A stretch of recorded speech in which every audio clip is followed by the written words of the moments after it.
Hello, I'm Paul Johnson with New Frontiers.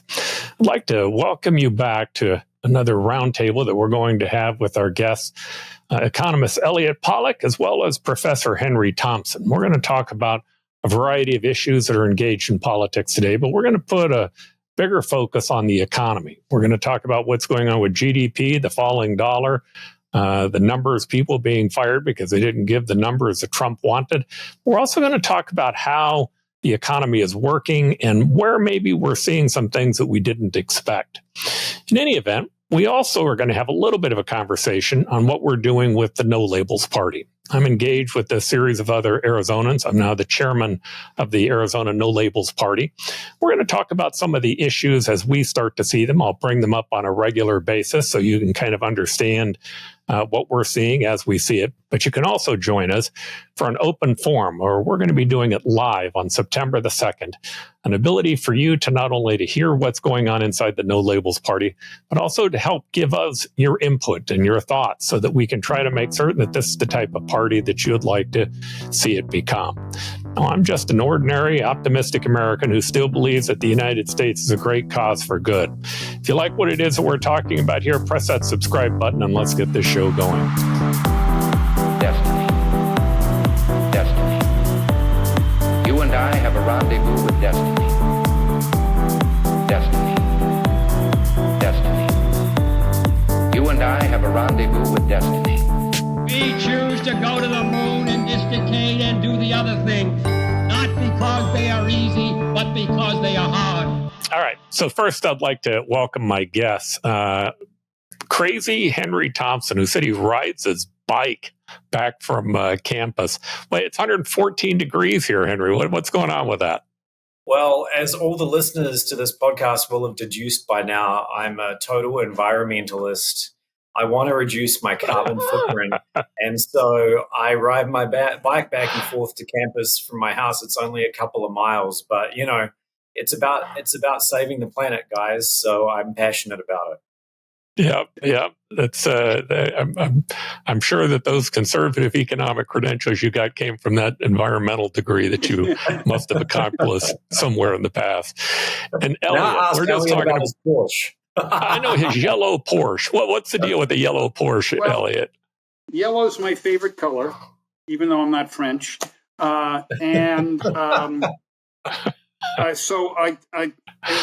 was going by this dealership, and they had this a few years ago, and they had a 2006 911 convertible, taxi cab yellow, and I just bought it, and it's great fun. It's 6-speed, 6 forward gears, and I love shifting cars. Can I tell you? And so it's really a sports car. I have friends who have newer ones who basically like 2023, 24, and they're regular cars. They're not sports cars anymore. At least I don't think so. Okay, 2006. I got to think about this. We were talking about this a moment ago. Where do you store all the 8-tracks? You have like a big stack of them. Well, you're laughing about that. I used to have a Fiat Spider and had an 8-track, and I'd have this big box of 8-tracks. And the problem with 8-tracks, as those of you who are old enough to know, ever use an 8-track, is you can't go from one song, play it again, or go to the 6th song. It's sequential. And it was, the technology at the time seemed terrific, because it was like having a tape recorder in your car, but it went the way of the dodo bird very quickly. Yeah, when they went to cassettes, though, what I remember is you'd push that fast forward button, and then you'd hear this. Right. All of a sudden, you'd pull it out. There'd be a long string of tape behind it. I can remember that, guys. But Elliott, I love the sound of your Porsche. When your wife won't let you drive it anymore, let me know. I'll buy it from you. I see. Well, when I'm going to sell it is when I can't get out of it. Okay. All right. Your wife just got her hip replaced. Is she able to get in and out of it? No, she doesn't. That might be the point. Is that a feature or a bug? It's a feature. It's a feature. All right, Elliott, we've got a deal. When you can't get in and out of your Porsche anymore, I'll take it off your hands if I can afford it. You're on. Oh, that'd be so nice for Henry to not have a bike. I mean, that would be a humanitarian thing right there. So, all right, we're going to talk about a variety of things today. We're going to spend most of our time talking about the economy. But before we do, I want to give both of you guys a little bit of update on the No Labels Party and what we're doing with that. As you know, I've become the chairman of the Arizona No Labels Party. I'll give you a little bit of background. No Labels around the country was going to run someone for president. They made a decision not to for whatever reason they may have decided upon it. But nonetheless, they ended up with all these remnant parties left over. And the one in Arizona, they were trying to figure out what to do with. And we began having a conversation with them, those of us who had worked on the open primary system, about trying to utilize it as a means to open up the system so that independent and unaffiliated voters could participate. Now, in Arizona today, if you want to run for office, if you're a Democrat, you need about 6,000 signatures. A Republican needs 6,000. An independent needs 50,000. That's by design. They basically want to make certain that independents can't run. Our goal is to try and create competition, but we are on the early parts of this, of putting this party together. I can't tell you. It's like trying to drink through a fire hose. I have dozens of people who are calling me who want to run for office. I have people who are interested in contributing. We don't even have the fundraising section set up. We have 40,000 voters who have already registered as a No Labels Party. To be accurate, a little over 39,000. But there's something here, and it's going to be kind of fun. I thought what I'd do is I'd put up a few slides because I'd like you guys to think about this as we're going through some of our issues today. So let's go to the first slide here. And what I'd like you to see in this, if you want to look at more detail in this, you can freeze the slide and you can go through it. But these are the people who are independent, these are the voters who have been alienated by one of the two parties. And I couldn't even get it all on this particular slide, but you'll see a variety of different people. Independent and unaffiliated voters, disenfranchised partisans, fiscal conservatives, free traders, business advocates, national security voters, free speech advocates, pro-Israel voters, abundance Democrats, tech leaders, Gen Z and millennials, suburban moderates, Latino and Asian immigrant voters, veteran and service-oriented people, law and order people, public education. The point to that, what these are that I find to be interesting are they're people that have been kind of kicked out of their parties and they're homeless. And it's created a very large number of people who today have become independents or unaffiliated voters. Now, if you go to the next slide. Did they get kicked out, Paul, or did they just say, I've had enough? Yeah, that's fair. So the question is, when a party begins to change, let's say that you're a Democratic voter, and all of a sudden, let's say you're a Jewish Democratic voter. One of the things that matters to you is Israel. The Jewish party, the Jewish population has always been very, very pro-democratic. And in fact, many ways they still are today. I think even with Kamala Harris, it was like 70% of the Jewish voters still voted for Kamala. But I can tell you, and knowing a lot of Jewish voters, they're not really happy about where they are. They feel increasingly as if they're being alienated and pushed out, especially with what happened at the Ivy League schools. So they're not technically being forced out, but candidly, the ideology, the party policies are beginning to shift so dramatically that those voters feel like they're no longer really a Democratic voter. And yet at the very same time, they don't want to become a Republican voter. Same is happening in the Republican Party. There are fiscal conservatives who, for many, many years, have seen themselves as being a part of the Republican Party, maybe the libertarian voter, even though not a pure libertarian, but a libertarian Republican or the Reagan Republican. As we get the America First ideas, as we start to see the budget, those voters begin to feel as if they don't have a home. So technically, Elliott, that was a good question. They haven't really been forced out. They just no longer feel that they fit. They're starting to look for another home.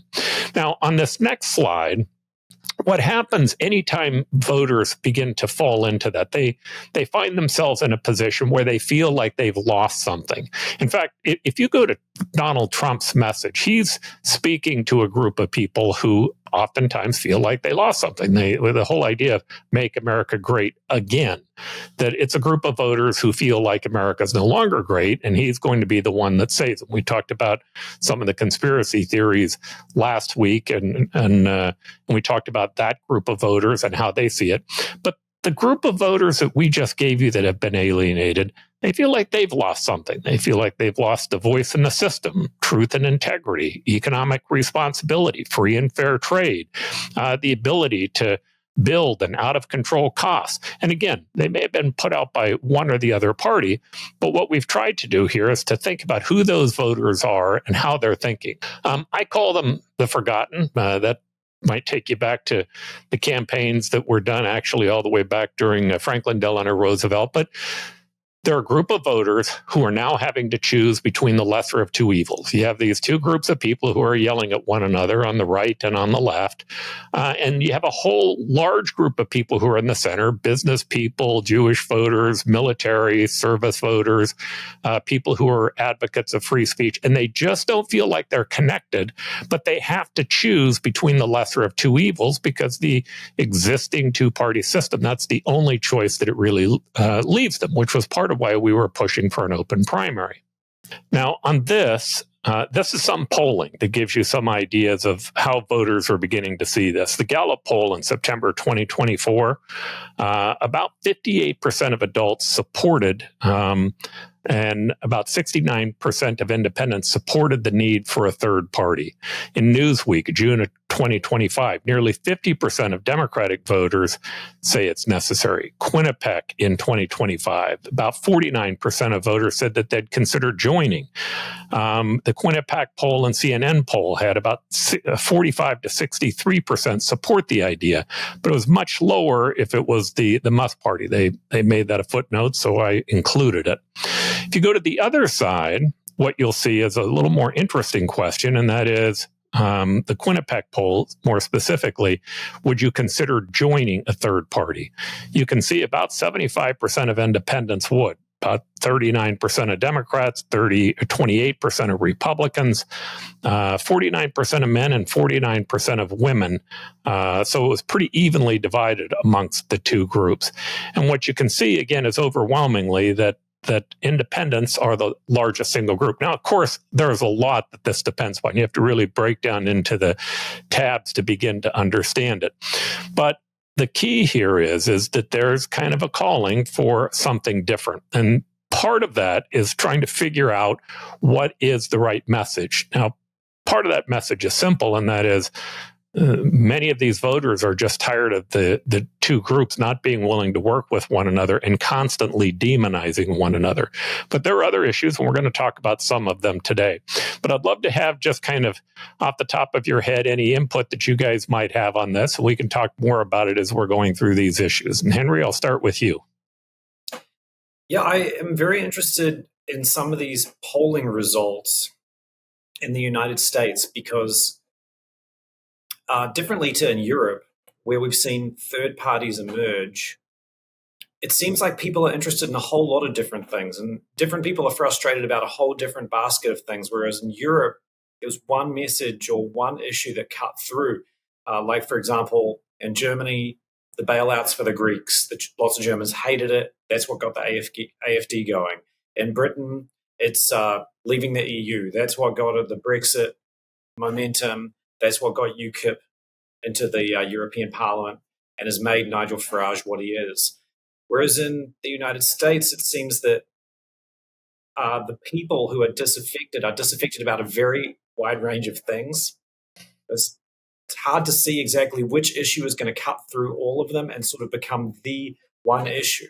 And if you don't have the one issue, it seems to me like it's going to be more difficult to bring all of those concerns together into a package because it's just so many different constituencies you're appealing to. Have you? I call it studying the gap. So when you study the gap, and that's why I spoke about the issues of what's been lost.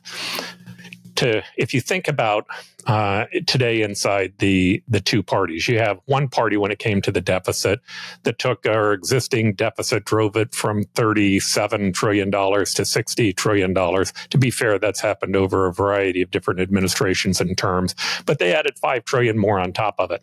What was the Democratic answer? The Democratic answer was, well, you didn't spend enough.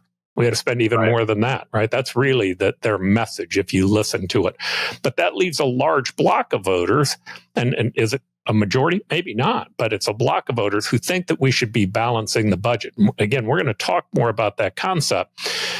Bill Clinton was able to bridge that concept to middle-class voters by talking about interest rates and how that reflects in interest rates.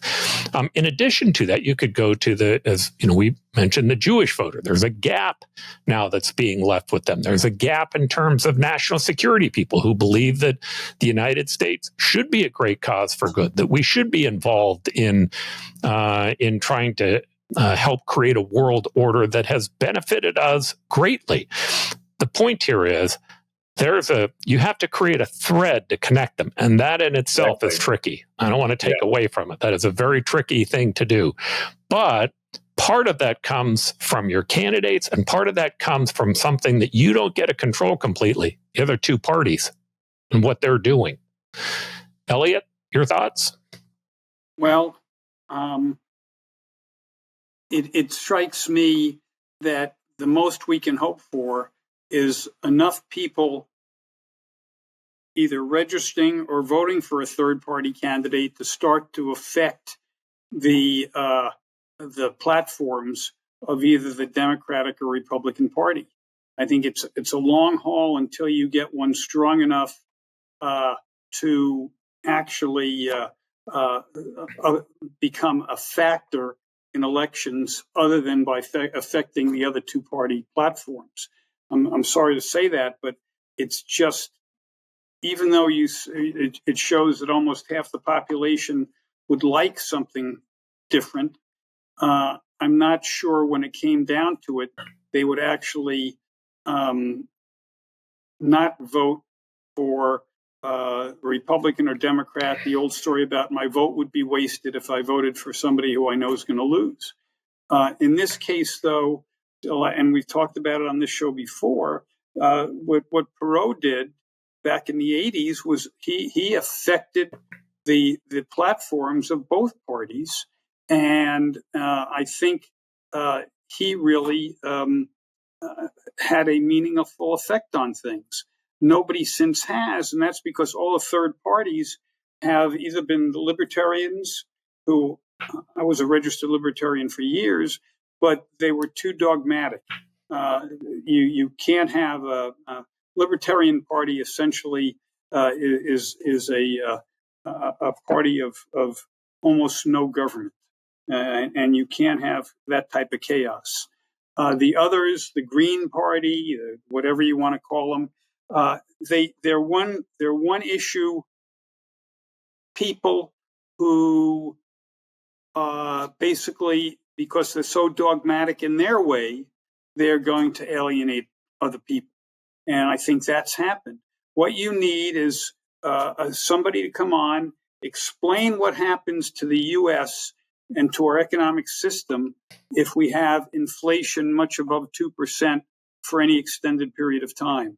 Explain what happens when you have so much debt that you can't cover your debt service. And it's not a difficult concept. Anybody who owns a home knows that concept, or anybody who ever bought a car knows that concept.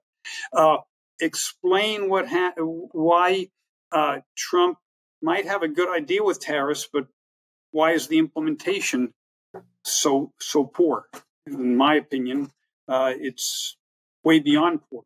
But are you going to be able to affect all the things that people don't like? No. But if you pick a few things and stick to those, you can probably affect the platforms of both parties, and perhaps in doing so, save the country. Yeah, I think one of the giant successes that the No Labels Party could have would be to cause both of the two parties or either one of the two parties to recognize they can't keep letting the center go, that they can't let these ideas go that matter. Yes. And you also, I just got a chance to read Ray Dalio's book, Why Countries Go Broke, or How Countries Go Broke. It's terrifying. And it's terrifying, exactly correct. But it's the charts he has about the polarization of the voting in Congress. It's never in the history of America been this polarized. And that's not good. That's not good. And you have the Democrats who wouldn't vote for anything that's a Republican idea, even if the idea is good. Well, that's not the way it's supposed to work. It didn't work that way. Certainly, when Reagan and Tip O'Neill, headed each of their parties, it didn't happen in Arizona when you had Burton Barr and Alfredo Gutierrez. You need the ability to sit down and come to a reasoned compromise, and that doesn't exist now. So you're getting craziness on both sides. All right, so let's dig into the economy, because to me, I agree with you. I think that's one of the bigger issues that I'd like to see the third party focus on. And again, we're going to have an open forum on September the 2nd at 2:30. That'll be a live show that people can participate in, where we're going to talk about what the party is going to do. But I want to focus really specifically hard on the economy. And Elliott, let me start with this question, because I find this to be fascinating. So when we began the debate on tariffs, one of the things that seemed to be being said by many economists was that this was going to be inflationary. The thing that Trump was saying was this was going to create jobs in manufacturing. Now, if nothing else comes out of this whole debate and discussion on tariffs, what I find to be interesting is I think we're going to be able to re-examine a whole set of theories that we had to figure out what's right and what's wrong. It's going to be an interesting case study. But in both of those examples, they both seem to be, at least at today's date and time, to be wrong. It hasn't seemed to be overly inflationary yet. Now, maybe we're just at the beginning of what's going to become inflationary. And at the same time, I think it has been a job killer. It seems to me like we are seeing at least an indecision that's beginning to take place that may be affecting employment. And again, maybe long-term that changes. But I'd like to have your thoughts on those two concepts and why maybe they're not matching up to what we thought that would happen with tariffs in the beginning. Let's start with the easy one, and that is tariffs. Tariffs take a long time to go through the system, especially when you're changing them every other day. There's no continuity. And so you never know what's going on. So right now, we still don't know what's going on with tariffs. Most countries we have not made tariff deals with. And so what's happened is, if tariffs go into place, one of three things has to happen. The tariffs will be paid for by the lower profit margins on the part of the manufacturer, lower profit margins on the part of the wholesaler, or higher prices at the consumer level. It's got to be paid for by somebody. It's that simple, And we'll talk about the stimulative part of that Trump's hoping for in a minute. But right now, it's simply too early in the game to know how it's going to play out. A lot of manufacturers are trying to hold the line on price increases. A lot of wholesalers are doing the same, and a lot of wholesalers bought a lot of inventory before knowing that Trump was going to do something with tariffs in order to sort of beat the game. So you still have a lot of inventory that's with old pricing, hasn't affected things yet.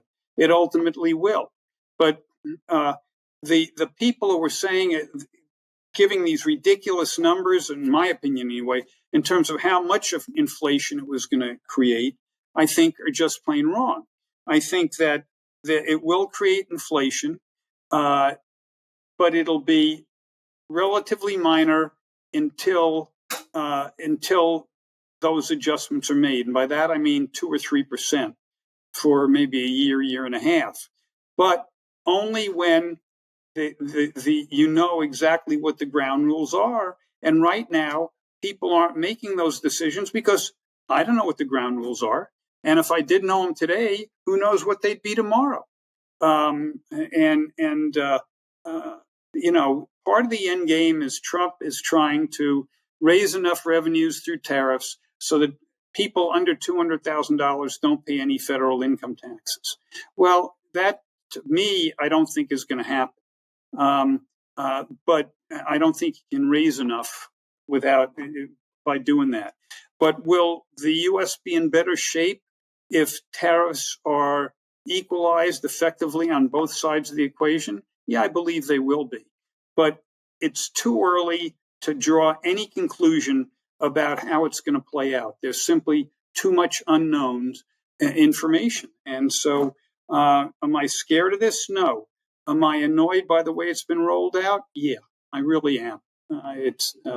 And maybe there's an end game here that I don't quite understand yet. It's always possible, but it's too early to basically say it's going to be a disaster.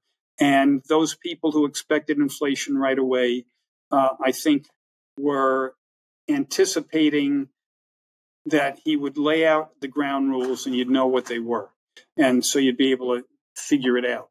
The same thing with jobs.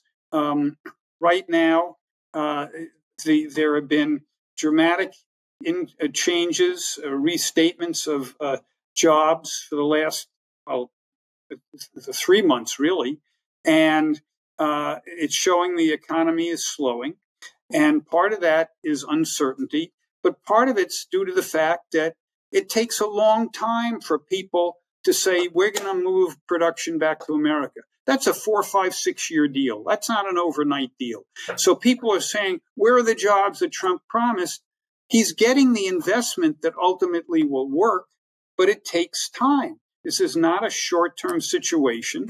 It's a longer-term situation, and let it play out. He is getting a lot of investment in America that wouldn't have otherwise been there, and I'm optimistic about that. And also part of the problem is that we need to do a better job in immigration. You can't have a fully functional jobs program unless you know you can get talent from other parts of the world. And it takes so long to get somebody in here if he has a PhD and he's Indian or he is the best wallboard guy in the world and he's from south of the border. You can't get these people with talents we need in here right now. And I blame both parties for that. Absolutely both parties. And I really think that is one thing that's affecting jobs as well. Is the economy going to crash? I seriously doubt it. Is it going to go into recession? Maybe a minor one, but I'm not really concerned. What I'm concerned about is getting some stability. And by that, I mean stability in the ability to fill jobs, and I mean stability in knowing what the program is going to be with other countries who we are basically are major trading partners. In fact, I'm really concerned that Trump is tougher on our friends than our adversaries. If you take, he's mostly, for the most part, he's tough on Canada. He's tough on Mexico. He's tough on a lot of countries. He's being tough on India now. And he hasn't been that tough in reality on either China or Russia. He's just kicked the can down the road on both those countries, which is surprising to me. But the bottom line is these things will take time to work through the system. And people who think they're going to work through the system in 6 months or a year, given the fact that we're basically 6 months into his term and we still don't have an idea of how the tariffs are going to play out, are kidding themselves. But it will not be a disaster. But I can't tell you exactly how it's going to work out because I don't know what the ground rules are. Henry, I'm going to add to that question for you. Certainly you can comment on what Elliott said, but what I'd like to add to it is, in your opinion, how should the foreign governments respond to this? I know that we have a variety of different deals that have taken place with England, the European Union, some of the tiger economies now. But should their response be, if tariffs are a good thing, to try to put tariffs on the United States as well? Or should they try to create an even more of a free market? And which one do you think will end up being more helpful to them? Well, as a matter of economic policy, it's always better to have lower tariffs, even if your trading partner has tariffs on your exports. So the foreign governments out there should be pragmatic. They should deal with the Trump administration as best they can. They should respond to their demands and try and reach arrangements that have the lowest possible tariff barriers on both sides. That's the only possible rational response they can have at the moment. As for the effects of the tariffs, another thing, I mean, I agree with almost everything that Elliott said. I'm not quite as bullish on the rebirth of the American manufacturing sector. I think that's unlikely. It could happen, but it's unlikely. But I totally agree that if it does happen, it's going to take a long time. The thing about all of these economic policy shifts is that they have effects at the margin. And so there are other things going on in the economy too, right? We know that we have an aging workforce. We know we have the rollout of AI happening across large swathes of the economy. We know we have a hard stop on incoming immigration, especially across the southern border, low-skilled immigration from Mexico and from the rest of the Americas. And so the tariffs may be having an effect, but they're having an effect at the margin when all of these other things are going on as well. So we shouldn't really draw too many conclusions about a macro outcome like employment or growth or inflation based on one policy change, like a tariff, when we know that there are at least 3 or 4 really, really massive shifts happening at the same time in the American economy, and we can't really untangle what is causing what. All right, so I'm going to go to a little thing that I did this week. I was trying to see if I could replace the big fees that I've been paying Elliott Pollack to be on my show here as by finding a more efficient model. So I went to the new ChatGPT 5. Talk about the rollout of AI across the economy, Paul. We're witnessing labor-saving technology in action. That's right. Well, what I'd really like to do is to get it to keep Elliott's face and do a whole AI makeup and just say what it is that I want him to say as opposed to what he's saying. But in any event, so long as he can't get out of the Porsche and I get the Porsche, you can do what you want, Paul. You can keep him looking as young as you want so long as he can't get out of the Porsche.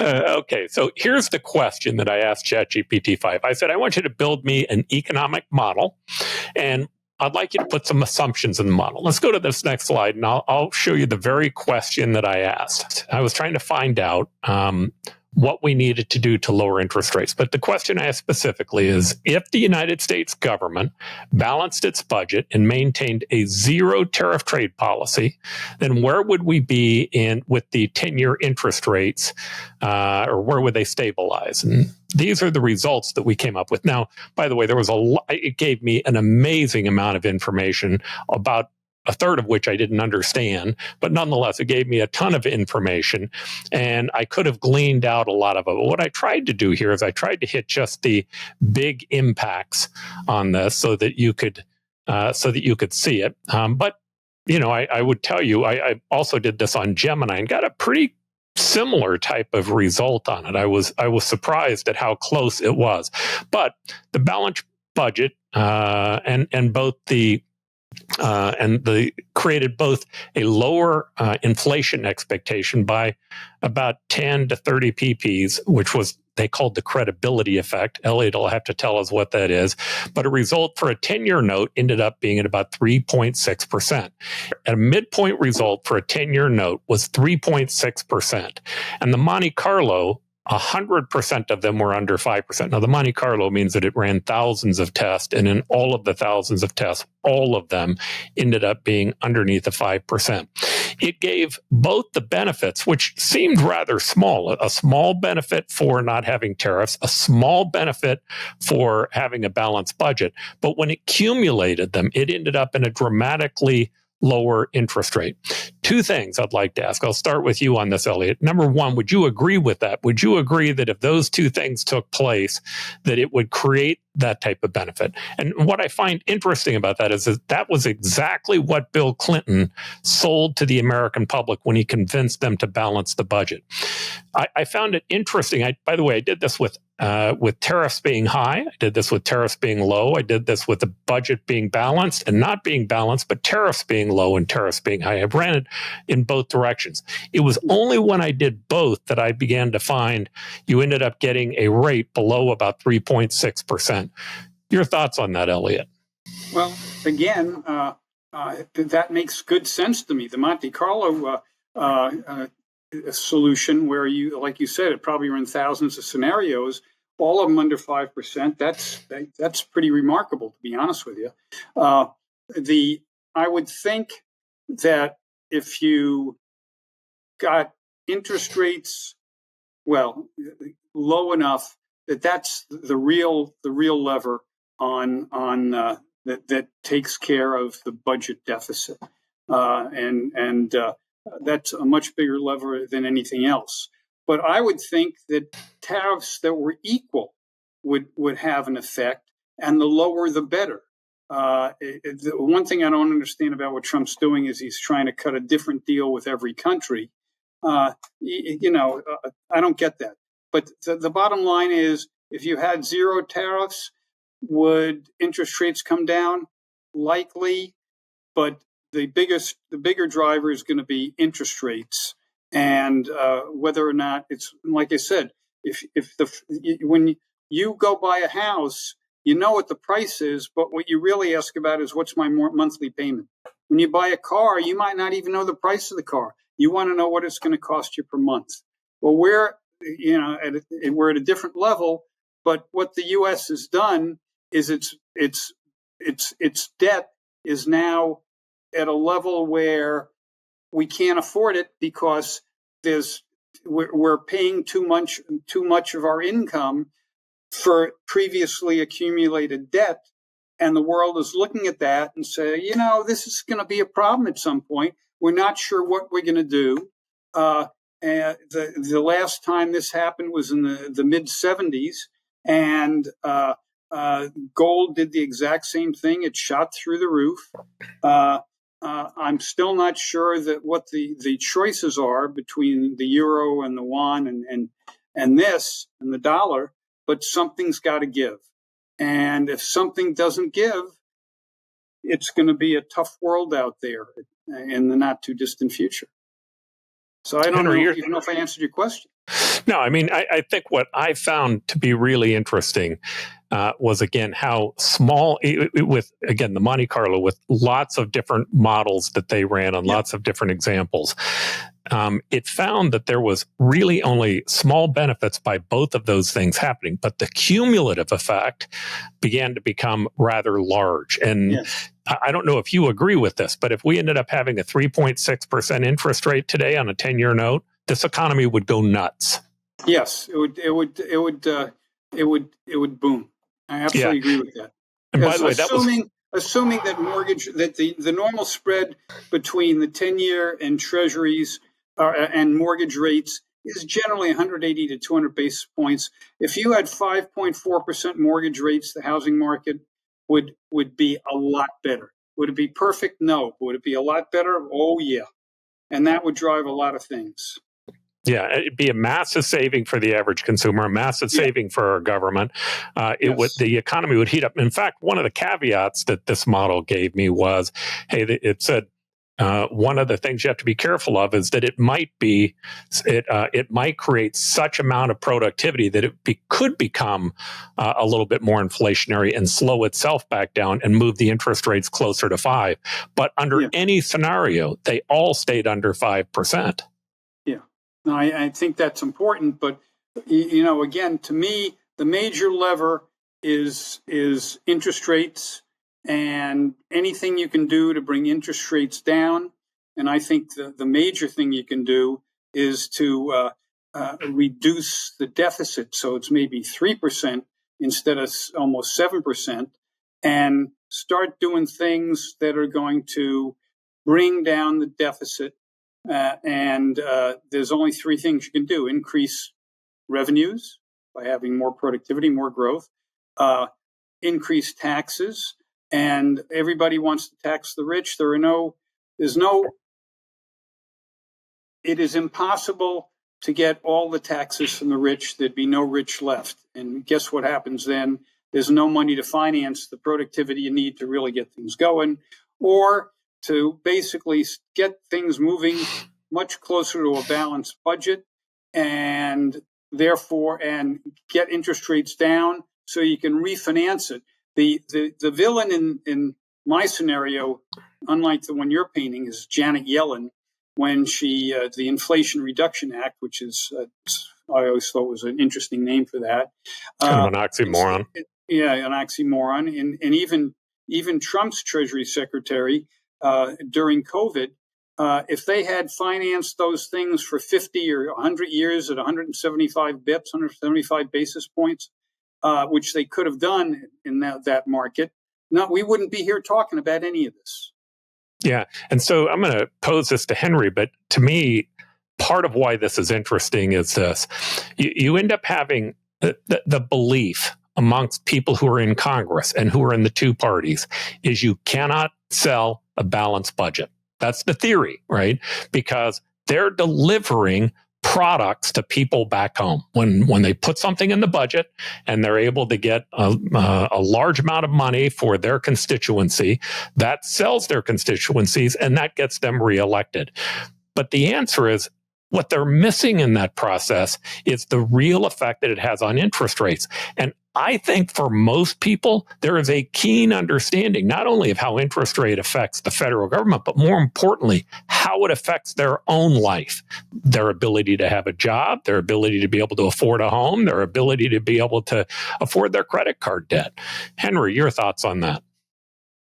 Well, yes, exactly. Most people in Congress have no interest in a balanced budget, and we often worry about these AI models hallucinating, right? They come up with things that don't exist. And at this time, Paul, I was a little worried about you hallucinating because you'd actually fed the prompting about a balanced budget. I was like, wait, I thought the AI model was supposed to be the one that was doing the hallucination. So at the moment, there's no chance of a balanced budget. And yes, a certain amount of it is that people want things, the politicians deliver them, and they don't think about the long-term consequences. But there's also I'd say, broader turn, ideological turn on the left and the right away from the sort of rational free market analysis that we just had a masterclass from here from Elliott, right? You look on the left, there's a long-standing dubiousness of markets, of capitalism. They hate big companies. They hate free trade. I mean, Obama promised, right, to leave NAFTA all the way back in 2007, 2008. So there's a long-standing skepticism of market mechanisms and this sort of thinking on the left. And now you have Trump on the right pursuing a form of kind of nationalist state capitalism, you could almost say, where he's trying to direct as much investment as possible into the US through tariffs. He's trying to pick winners in terms of defense companies and all these things. And so it's not just that the politicians are too short-sighted to see these sorts of feedback loops through the economy. It's just not in the zeitgeist, right? That's a very 1980s, 1990s way of looking at the economy. That's not how people view these things. In DC at the moment, there's a much more command economy, state-led sort of interventionist mindset that's taken hold. And I think it's going to take a while before people distance themselves from that again. So unfortunately, Paul, I think that your prompt is going to remain a hallucination for a while.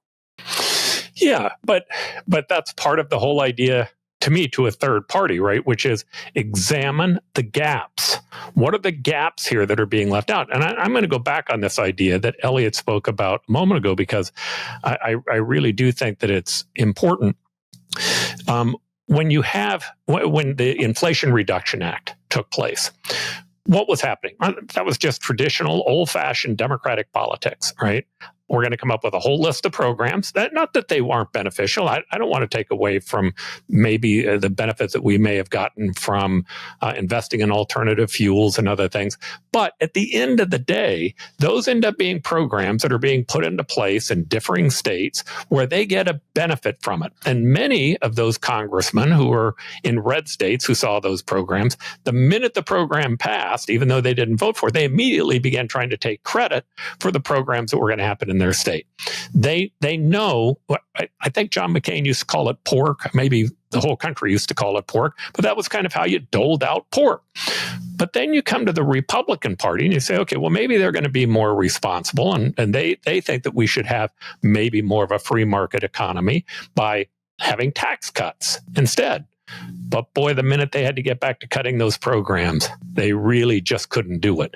Johnson talked about from Wisconsin, Senator Johnson talked about, hey, let's just go back to the 2019 level and let's add inflation on top of it, even the high inflation that happened a couple of years ago, and let's take our programs up to that. They wanted nothing to do with it.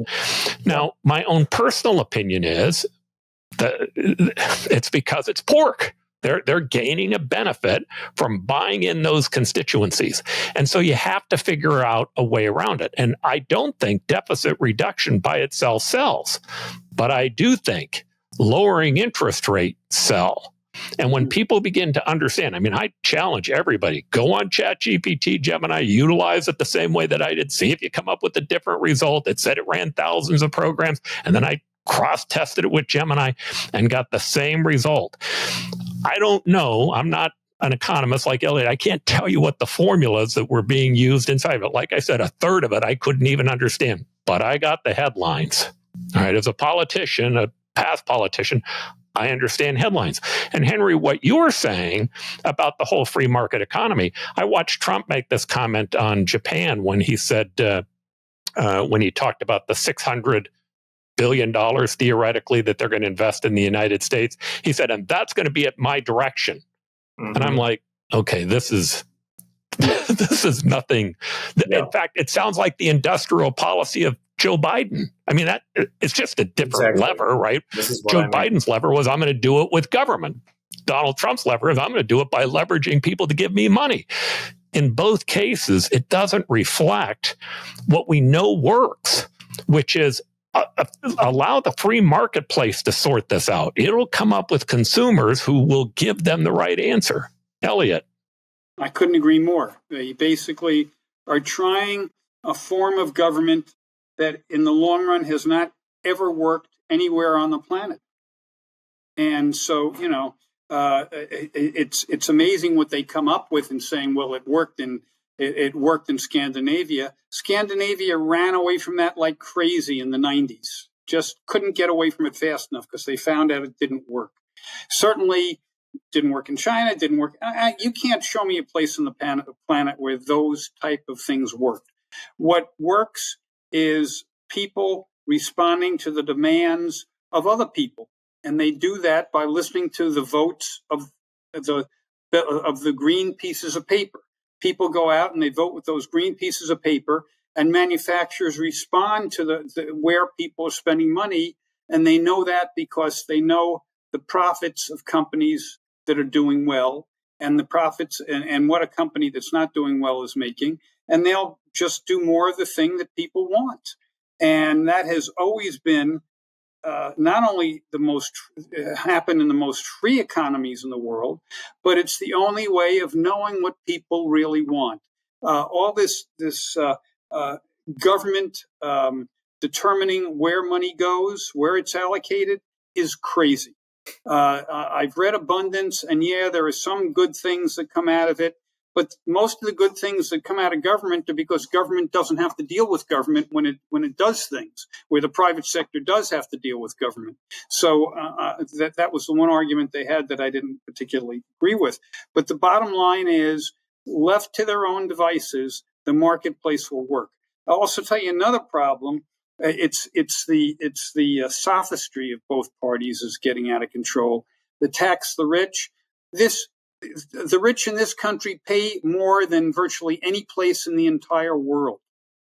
We already have a hugely progressive income tax structure, just hugely progressive.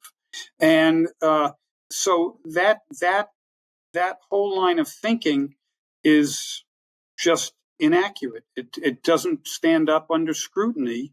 And again, if you want profit margins, that's where I was getting. You ask the average person what the corporate profit margin is of, let's say, publicly held companies. What do you think they would say? I'll tell you when I speak to people, what they say. Henry, you're closest to it. What do you think? I mean, I kind of know what it is, so I would be cheating, but yeah. I mean, I'm guessing it's somewhere around 15%. 15 to 20%. And the real number, Paul, is 2.8%. Oh, roughly. wow. Okay. People think that public companies make a lot more profits than they do. That's why people think that privately owned companies make a lot more money than they do. That's why Mamdani thinks that he could run a supermarket in New York and simply cut out the profit margin to make the goods cheaper. But actually, the inefficiency in the government trying to run the supermarket would be way more than the profit margin, and the goods would end up being way more expensive. And think about what it means about New Yorkers are willing to try a system that has never worked, run by a guy who's never had a job, who's never had an economics course, and grew up in basically a socialist or communist household. That certainly that's going to work out really well. Yeah, people certainly worked out well for Los Angeles and Chicago and San Francisco and Seattle. Why shouldn't it work well for New York? So, Elliott, don't you think, though, that part of what's happening here, I mean, what I see that's taking place is that there's a false premise that the right and the left are building their assumptions on. I mean, I start with this idea of, if you listen to Donald Trump, there's a constant theme about how our industry and business and jobs have been hollowed out, which just isn't true. Now, he blames the global elite, but if you look at all the numbers, it's just not correct. Or go to the other side. Bernie Sanders saying almost the exact same thing, but when he gets to the end, he and AOC will say, but it's caused because of the billionaires, the oligarchy, right? They're both trying, they start with who they want to blame, and then they're building their case backwards politically. And they know that those themes work with the public, but the reality of both of them is, if you start with the real data, there's nothing like the United States. All these things that they're giving you are based upon innuendo, false facts, assumptions, gut feeling. They're not based upon real data that would tell you something completely different if you were trying to determine what is the right tax policy or what is the right approach to tariffs. You made mention of the tax issue a moment ago. One of the charts we've used on this that we took from the Economist is, it is true that if you look at the difference between people at the lowest income bracket and the highest income bracket, there's about a 16 times differential. And it was much lower during the 1950s, 1960s, when income taxes for the highest group was 90%. And so what that really meant was there were no real taxes being paid by people at the top end. Now, if you take the taxes off of the people at the top and then the amount given to people at the bottom, there's about a 4 times difference, meaning you're now getting tax revenue to give to those people at the bottom. Both sides end up coming up. A rising tide here really is lifting all boats. Well, the other thing is that the specious argument on the part of Sanders and AOC, it's not always the same people who are at the bottom. Some people are there, but most people start at the bottom and they move up and they reach at least the second quintile, maybe the first, and they do so because they get jobs, they become more productive, they're successful, they work hard, and that moves them up the income spectrum. In a lot of places, especially socialist societies, you don't move up the income spectrum. You're there. It's no different than it was in the 1400s when you were a serf. And so the only places it's really different are in capitalist societies, free market societies, because you have the ability to use your talents to become more productive and provide people what they want. And those people don't have a gun to their head when they go and they buy an iPhone. Nobody has a gun to their head. They're saying, I want this. When they buy a certain car, nobody has a gun to their head. They say, I want this. They're making choices that make them happier and make them better. And we all agree on this. We have done the whole time, right? But the striking thing to me is that most of the political energy that you read about in the newspaper from the left and the right is among people who disagree with this. And the starting premise is that something has gone wrong with economic policy, something's gone wrong with globalization, something's gone wrong with economic inequality, something's gone wrong with the rise of China and all these things. And that therefore, whatever we did in the past was bad, whether it's, free trade or lower taxes or any of these things. So we have to change something. But it's really hard to argue against that for some reason in the present moment. There just doesn't seem to be a lot of resonance with that. And I know, Paul, you're pushing back against this with your book, and we're doing it with the podcast, but it's really striking that if you take like a J.D. Vance, for example, Trump is more positive about America as a whole, even though he plays on a lot of negativity. He's more optimistic than about Vance. When I listen to Vance, I almost get the feeling that he thinks that the United States is in a catastrophic position. It's going to be overtaken by China and all these things. Real negativity there that I think is totally unwarranted. But the question is why so many people want to hear that and want to vote for politicians that are saying that stuff. So I think one of the beginning premises of a successful party is going to be that very fundamental underlying belief that we have. Is it based on pessimism or optimism? If you base it on pessimism, you're just mirroring the other two parties because their policies reflect a very, very pessimistic view of the United States. Again, the good news is the data says you actually could be optimistic. If you look at what we have and whether or not it's worked, there are some things that we need to do. Balancing the budget is one of them. Trying to get out of the way of the free market is another one. Reducing some regulations. But you didn't really need tariffs, and you certainly don't need to do a giant change to our tax policy to be successful. But that's based more upon an optimistic view over who we are and what success we've seen. Elliott? I agree. Yeah, and it's not very politically popular, even though in my day-to-day dealings with most Americans, they're getting on fine. And they're very capable, competent people. This pervasive negativity is never reflected my experience in this country. And so I am kind of perplexed by it. I understand it. So if you look at Trump's polling, Trump's polling right now is between 35 and 40%. His unpopularity is very, very high. The only thing that really matches that is the Democratic Party. They seem to think they're even worse, right? So again, I don't know that you come up with a party that gets to 60% of the vote. I don't think you do. You don't need to. You get a party that gets to 10% of the vote, you've changed things. Because now you're going to have competition, as Elliott was talking about with Ross Perot. You're going to have people on both sides recognizing we need to squeeze them out. Well, if we make the fundamental underlying basis one of optimism, one of belief in the free market, one of belief in balancing the budget, that's part of how you start to squeeze them out.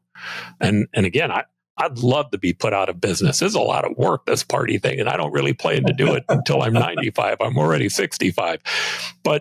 But that to me is the key. It's making certain that there's an alternative there that picks up whatever percentage of that vote may exist. I don't know if it's 10%. If it's 35%, you're actually going to win. Or you'll actually get people in office if you're 35%. But at 10%, you can begin to change it. So how are you presenting the No Names Party? Are you going to be able to get to 10%? It's no labels, but that's okay. No labels. Right now, it's no name because nobody remembers. So my objective is that's part of why on September the 2nd we're going to have a chance for people to call in. One of the things we've talked about is changing the name, and it's been kind of fun because I've gotten pushback on that, which is fine by me. The answer is if somewhere around We're getting close to 1% of the Arizona electorate has registered as a no labels member, about 40,000 people. And if they like the name, that's a good thing as far as I'm concerned. The issue is, we have to create a statement of beliefs, and we're going to do some polling. We're going to do some input. We're going to gather some ideas from them, but we'll come up with a list of 15 or 20 beliefs that become kind of the core fundamentals to who the party is.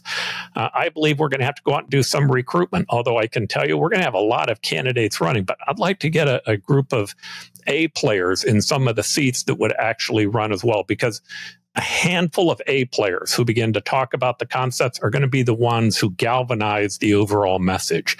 So finding the right people, and it may be the right people who say, winning isn't the number one most important thing to me. Trying to create competition and an alternative idea that both parties have to start to compete for is more important.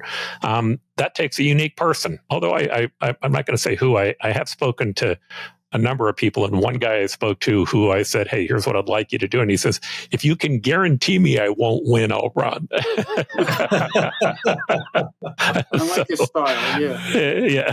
So I want to go back just a little bit, though. I want to finish on this whole concept of economics, and maybe you can help explain this to me. We were talking about early on, I asked the question of Henry, what should other countries do?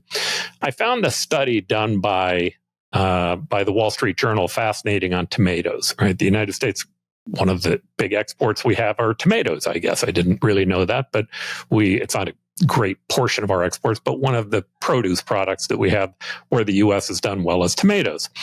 But as it turns out, when you grow tomatoes in a greenhouse, you grow them in coconut shells that are ground up, I understand, and those are all imported from Sri Lanka, where you have now tariffs.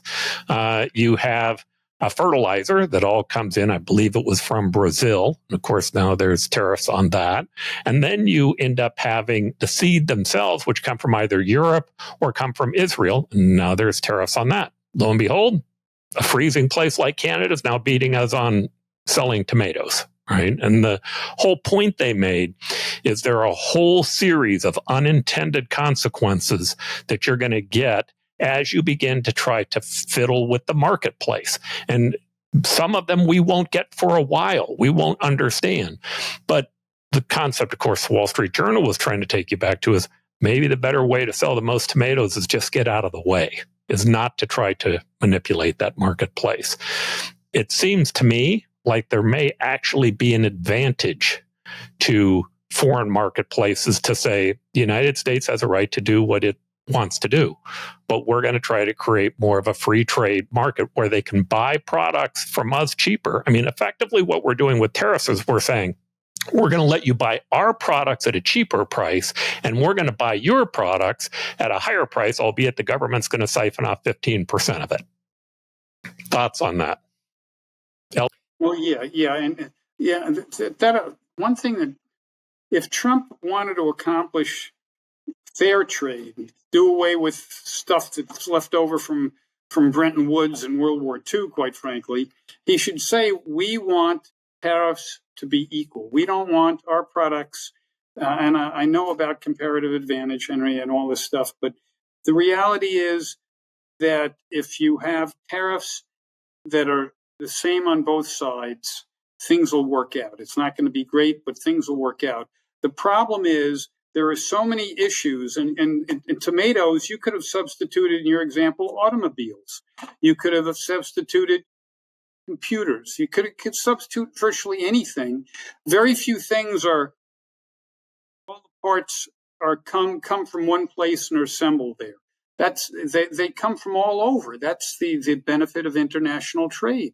And they make them more efficiently in one country, so that country spends more time making that thing because it can make more money. But that, you don't hear that. Trade is incredibly difficult. There's so many moving parts. That's why it's taken so long for Trump to come up with something that's reasonable, because there are so many different things, like your tomato example. It's virtually everything. The thing to me is, don't get so bogged down in the detail of the numbers. Get a concept that you can live with, and the numbers will fall out of that. And we have a great trade representative. It should be doable. It's just, like I said, the rollout of the concept has been, from my standpoint, less than satisfactory. How else to put it? It's a great example, tomatoes, right? Because it seems so simple. You're growing tomatoes, and yet there are inputs that are coming from abroad, and it illustrates the problems with trying to intervene in the economy as a government and try and impose some sort of a plan. Now, a lot of people can't live with the idea that the market is out there, it's chaotic, people are just doing what they want. But the best way of thinking about it is, it's not chaos. It's the result of many millions of people with their own plans. It's not that there's no plan, right? It's having the humility to know that it's better to have millions of people running their own companies and buying their own stuff and working for whoever they want, and they all have plans. And recognizing that no central actor will ever be able to understand the complexity of the economy and be able to make plans for all those people in anything that even approaches a rational way. And so when you see these simplified statements about, I'm going to have a tax of 25% on Sri Lanka, for example, you think, oh, well, Sri Lanka, I guess on the whole, they probably export textiles. They probably export T-shirts and stuff. So we're bringing some high value textile manufacturing back to the US. I guess maybe that might be the idea. But then what you don't realize is that at the end of the day, what you're doing is punishing tomato growers who need coconut shells. I mean, it's just crazy to think that any central actor could anticipate all of those consequences. And so, yeah, get out of the way. Let the trade happen. Right. It's not the end of the world. I'm going to pivot on you. I'm going to pivot to, just for a moment, to this whole idea of gerrymandering. And I find this to be interesting because I'm fairly convinced Trump called for a change to the Texas districts to move it where he thinks they can pick up 5 additional seats. I've looked at the numbers. I actually think they'll be lucky to get to 3, but that's not important. I think he's doing that because he has a sense that he's suffering some in the numbers. In fact, if he doesn't have that sense, he's not listening to his pollster, because there's now too many polls that make that clear. And of course, the Democratic response is now to do the same thing. And I'm listening to the complaints. And of course, this becomes one of those, well, he did it first. And because he did it first, it's reasonable. And my answer to that is, that's kind of like handing out speeding tickets at the Indianapolis 500. These guys have all been gerrymandering these districts for a very long time and doing the best they can to get away with it. And when they say, well, yeah, but the Democratic governors have had these commissions put in place. Yeah, over the top of their heads. I mean, mainly because the voters didn't like it. I personally think the only real way you overcome gerrymandering is you start to implement things like open primaries, which basically make the gerrymandering much less important because you still get the competition for ideas. But nonetheless, what are your guys' thoughts when you're watching this gerrymandering debate? How do you see it? And how do you come down on it? And I'll start with you, Henry. Well, it's interesting because a lot of these sorts of decisions in many countries are taken out of the hands of local elected representatives, right? So most countries have some sort of central electoral office that creates the electoral districts. They look at the census results. They're supposed to be impartial civil servants. In many countries, people believe that that's what's going on, and it's fine. But in the US, it's all put in the hands of the elected representatives one way or another. Sometimes they tie their hands a little, like in Arizona, where there's a commission that has an odd number of people with a kind of a swing voter in the middle that's supposed to sign off on the districts. But even that was created by the legislature, right? So in the end, it's this democratic control of the process. And so it's highly, highly politicized in a way that it's not in other countries. And it can lead to this sort of competition. I think it would be a shame if the Democrats in Texas had almost no representation in Congress. I think that would be bad. I also think it would be bad if the Republicans in Elliott's adopted home state of California had no representation, even if only because it would just make Elliott that little bit more sad when he drove across the Colorado River or wherever he drives across to get to California. He'd just feel that little bit more sad when he went across that there were no friendly Republican congressmen from his summer adoptive state of California. But I don't see any way around it, right? I think that because the way the United States is set up, that these districting decisions are made by elected representatives, they're always going to have incentives to mess with it. They're often going to have majorities to do it, unless the majority in the state house tends to go back and forth. I don't really see any way of getting around it, but it's a shame. Yeah, and my answer, by the way, to Democrats would be, I wouldn't overreact to this. First, they're peanut buttering out in those districts how many districts that they have that are stacked, which will make them more competitive. And I can tell you, the public hates gerrymandering. They see it as somebody trying to rig the game. That's going to take a point or so off of the Republicans who are doing it. These things backfire all the time. They just do. Elliott, I know you're in California, and Henry will understand this after he's here for about 5 summers instead of 1, especially if he stays on that bicycle. Hey, this is my 8th summer, guys. Give me some credit. Yeah, well, I can tell you that everybody in this state hates California until July, but July will change our mind. Yeah, exactly. It's my thing is, Paul said it very well. It happens with both parties. I was watching a TV show, and they had the governor, I think, of New Hampshire, and going crazy about what's going on in Texas. Well, it turns out that New Hampshire has only got 35% of its population as registered Republicans, but they have 0 seats in Congress. But she's complaining about Texas. It's a game in this country. And again, the only real protection should come from the courts. And it's going to remain to be seen what the courts believe is acceptable, because this will, as it always does, get to the Supreme Court. Same thing with the issue of who do you count in the census? Somebody who's here illegally, or do you just count people who are here legally or with a green card or with what? Yeah, I have no idea. But that's clearly why Biden opened the borders, because he thought he was going to get more votes, and that meant more congressmen and more Democratic people. But the bottom line is, I don't have an answer, and like many things right now, I'm keeping my fingers crossed that the courts will come up with reasonable decisions, and that neither party gets to ultimately overrule the courts. And it's happened by both parties a couple of times where they've tried, just like with the Fed. I'm keeping my fingers crossed that neither party ends up actually having control of the Fed, because if that happens, the only thing I can guarantee you is inflation will be a lot higher.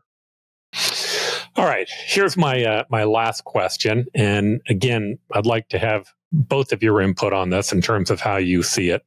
So one of the things that I've thought a lot about is this whole corruption issue. And I don't know sometimes even how to completely define it. But it seems to me that, there are a variety of issues that are happening today. Certainly we have the airplane. We've seen the cryptocurrency issue that's been taking place with the administration and their new cryptocurrency that they've been selling oftentimes in third world Islamic countries as they're going through there and changing deals. You'll see the corruption issue in terms of kind of this whole revenge that seems to be taking place inside the FBI.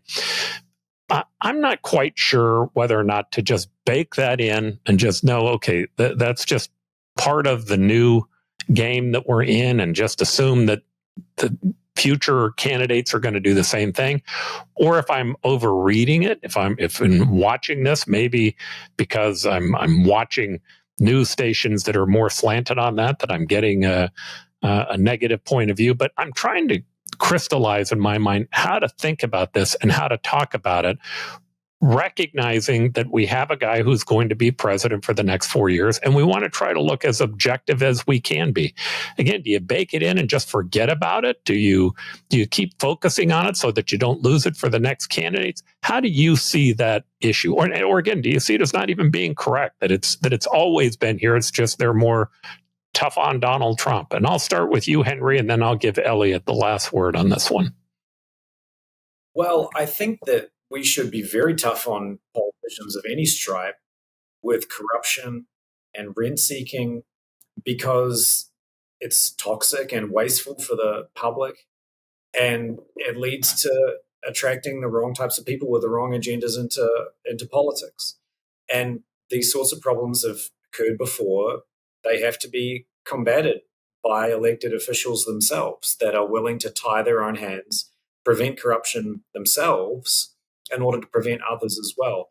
The meme coin issue, I think, is a real one, that Trump created these meme coins and then later promised meetings in the White House, etc., for people that supported them and bought them. I think that's a pretty clear case that crosses the line. I think that people should think about the sorts of rules that could be put in place to try and stop that sort of thing happening in the future. I know that various individuals in the Trump administration are going to benefit from changes around crypto policy. Trump's family seems to be investing heavily in crypto trading and in cryptocurrencies, and they're going to then go ahead and change some of the rules around, for example, 401ks, investing in cryptocurrencies. All that stuff, to me, comes really, really close to the line of outright corruption. And then you have things where policies that are being implemented by the government tend to benefit central individuals, not just sectors or companies that are supporters of the Republican Party, but it's specific individuals in the administration. And that, to me, is also pretty questionable. But there's sort of a spectrum, I guess, of questionability that leads from the more direct action leading to more private benefit through to less direct action through legislature leading to more dispersed benefit. But I think that it should be called out and people should know about it, because the only way that there's going to be pushback against this kind of thing is if elected officials know that they'll get punished at the ballot box, and potentially then they'll set up sort of mechanisms and oversight to prevent this sort of stuff happening. And I think that last thing you said, that's the challenge. I don't know that anybody is going to be penalized at the ballot box, but let me tell you what brought this issue up, because I found it to be interesting. So you and I had a discussion last week. We were talking about conspiracy theories, and I applied it to Edward Said and the whole concept of Orientalism on the left. And I said, look, there's a conspiracy theory mindset that exists on the left with the theories of Edward Said. You brought up Karl Marx. You said that with Karl Marx, there was there really never was any idea that you would find a melding of the two sides. He saw this as an internal or existential threat between different factions, that one side was going to win and one side was going to lose. The rich and the poor, the bourgeoisie and the workers. That it was just, they would never be able to resolve it. So I had somebody write in, and he was critical of me on it, and I thought he made a really good point. His point was, he said, look, I agree with you on the left with Edward Said and the idea that they're buying into these colonialist theories that aren't correct. He says, but that was based on postmodernism. And postmodernism was really based on the concept that there are no universal values. It's just dependent upon how you see it, and that your truth is different than my truth, and that and the fact that you see something some way and I don't see it that way means that basically I don't understand. There's no way, because I'm white, I could ever understand the real problems going on because I have white privilege. That theory, he pointed out, the lack of having any central values, he said, how isn't that the same thing that's going on with Donald Trump? There is no belief in any set of universal values. And his point that he was making is, this is more systemic to society today than it is to one party or the other, that both parties share a real blame in in beginning to abandon those things that we used to consider to be universal truths. Henry, any thoughts on that? Expand on that if you want. I mean, I agree with it up to a point. I think we should be careful about attributing too much of it to Trump himself. I mean, Trump is not a philosopher or a political theorist or a literary critic or something. I'm not sure how well thought through all these things are for him. But in the movement around him, there's definitely a growing skepticism towards science and rationality, I would say. You can see this with the embrace of the RFK Jr. agenda around food and agriculture and things like this that is very little scientific evidence for any of the claims that he makes. In fact, the opposite of that. And so, yes, the right has its own blind spots that seem to be growing in influence in the last few years. Anti-science, anti-rationality, it's a similar sort of a problem. And I've thought about that. I don't know that it is science. I think that people object much more to power than they do science. And what they do is they put into it a view of, okay, there are people at the CDC that have power that are trying to help out people in the pharmaceutical industry, so I can't trust them. It's a problem they have with power. And that goes back to me to a fundamental issue. I mean, this is my opinion. I don't want to take away from the fact that there's corruption, and I don't want to take away from the fact that there are people who do things that they shouldn't do, and that sometimes people misuse power. But in my experience, in a society that's democratic, where power is spread out over a large area, not just a president, a Congress, a House, a Senate, a Republicans, Democrats, a Congress, local courts, constitutions at the federal level, constitution at the states level, governors, mayors, legislatures. If you diffuse the power enough, it becomes much more difficult to be corrupt, because you got to start buying in a whole lot of people into being able to do that. And, as I said in the last show, in my experience, government's not smart enough to have a conspiracy. But boy, I've watched them mess up. I've watched them make huge mistakes that I went, oh boy, that's going to hurt. My answer to this is that the corruption and the problems that are taking place are now being fed upon with the idea of saying, well, they all do that. And that feeds upon the idea that you distrust the institutions. And that feeds upon the idea that you no longer know who to trust. And on the conspiracy theory debate that we had last week, the discussion was, hey, I don't believe that Trump was doing that because he doesn't want you to trust anyone. He was doing that because the conspiracy theorists have become a legitimate political interest. That doesn't mean they're right. It means that they're a real interest, that you can go appeal to them, you can poll them, you can understand who they are, and you can begin to find a way to move them into your corner. It's not much different than the soccer mom when you think about it, right? Not that the soccer mom it was full of conspiracy theories, but the soccer mom was a harder constituency to identify, a suburban mom that didn't quite fit into the right or the left. And you could figure out how to go after them. And that was kind of Bill Clinton's strength. Trump's strength was he figured out how to go after this conspiracy theorist group, as we showed by what his pollster found. Well, when you're going after them, you have to start speaking part of their language. You have to appeal to them. But my fear is I believe that trying to reestablish universal values is really an important thing. Universal truths. There are truths that do exist. When we talk about the issue of Israel, I believe this to be true. I would support a Palestinian state, a two-state solution, if we could agree that the Palestinian women and gays would have the same rights as everyone else in the community. If we could agree that property ownership is more important than religion, seems to me like that'd be a great state. But that's not going to happen, because there's no way that Hamas or the Palestinian state today would allow that to happen. But that speaks to values. I think our values are better than their values.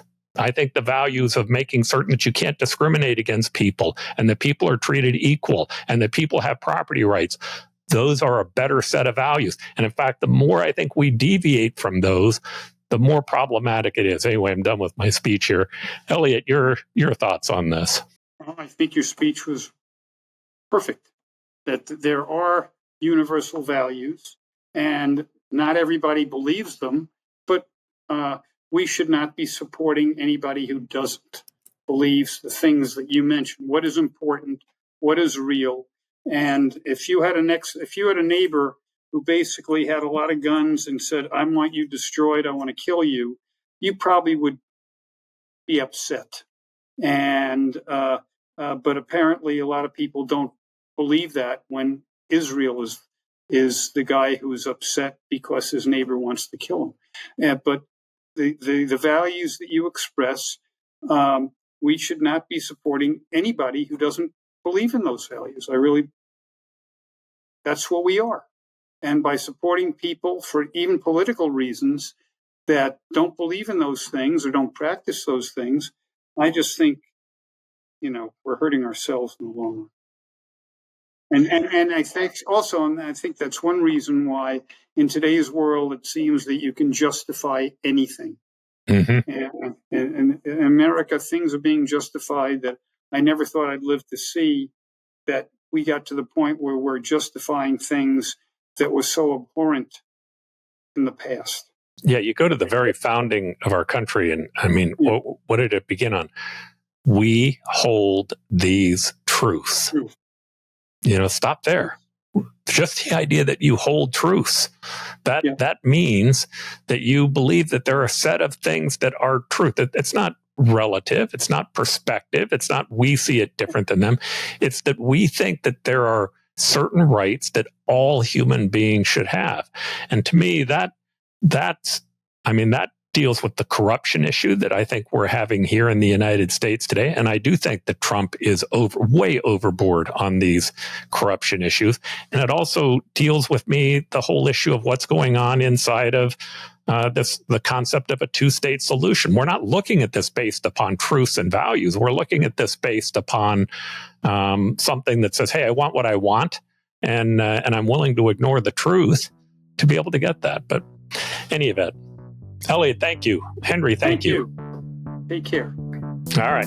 We'll keep you updated on the No Labels party. Please do. Take care. And we stand today on the edge of a new frontier, the frontier of unknown opportunities and perils. It holds out the promise of more sacrifice instead of more security. The new frontier is here. You and I have a rendezvous with destiny. We'll preserve for our children this, the last best hope of man on earth, or we'll sentence them to take the last step into 1,000 years of darkness.